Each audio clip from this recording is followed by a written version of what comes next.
I dag døjer 2,1 milliarder mennesker i verden med enten overvægt eller fedme. Det svarer næsten til en tredjedel af verdens befolkning. 671 millioner af dem, der vejer for meget, er klassificeret som fede. Det betyder, at de har en kropsmasseindeks (BMI) på mere end 30. Det vil sige, at en person, der f.eks. er 165 cm høj, vejer over 82 kg, eller at en, der er 180 cm høj, vejer over 100 kg. Fedmen er ikke lige fordelt over verden. Det er i USA, der bor flest mennesker. Det er naturligvis påvirket af, at USA også er et land med stor befolkning. Ser man i stedet på procentdelen af befolkningen, der kæmper med for høj vægt, er det særligt i Mellemøsten, Nordafrika og Centralafrika, Amerika, der skiller sig ud. Det samme gælder for staterne i Stillehavet og Karibien. I Kuwait, Mikronesien, Libyen og Katar kæmper over halvdelen af kvinderne med fedme. Men især lande som Kina, Vietnam og Japan er de fleste folk små og tynde, og det er netop fordi, at de har en meget sund kost og spiser meget grønt. Men det ligger nok også i generne på dem at være tynde og små.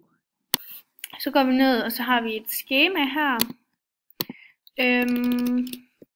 der viser, hvor landene ligger på pladserne, altså hvor fede de er. Og hele 671 millioner mennesker er inde under kategorien svært overvægtige, og det er USA, der ligger i top med 78 millioner mennesker. Og anden det er Kina med 46 millioner, og 3 det er Indien med 30 millioner, og så nummer 4 det er Rusland, 5 det er Brasilien, 6 det er Mexico, og 7 det er Egypten, 8 det er Tyskland, 9 det er Pakistan, og 10 det er Indonesien.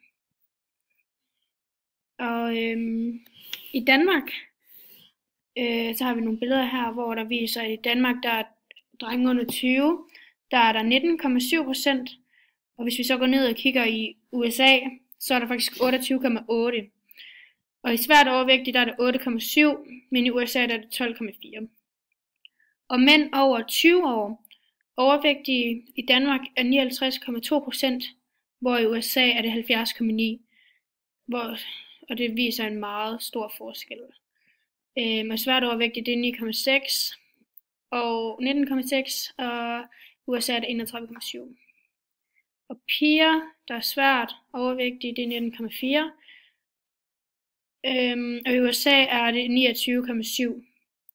Og dem, der er meget svært overvægtige, det er 5,9%, og i USA er det 13,4%. Kvinderne, der er overvægtige i Danmark, er 4,7%, hvor i USA er det 61,9%. Og dem, der er svært overvægtige, er 19,7%, og i USA er det 33,9%. Så man kan se, at der er meget stor forskel på Danmark og USA's fedmetal.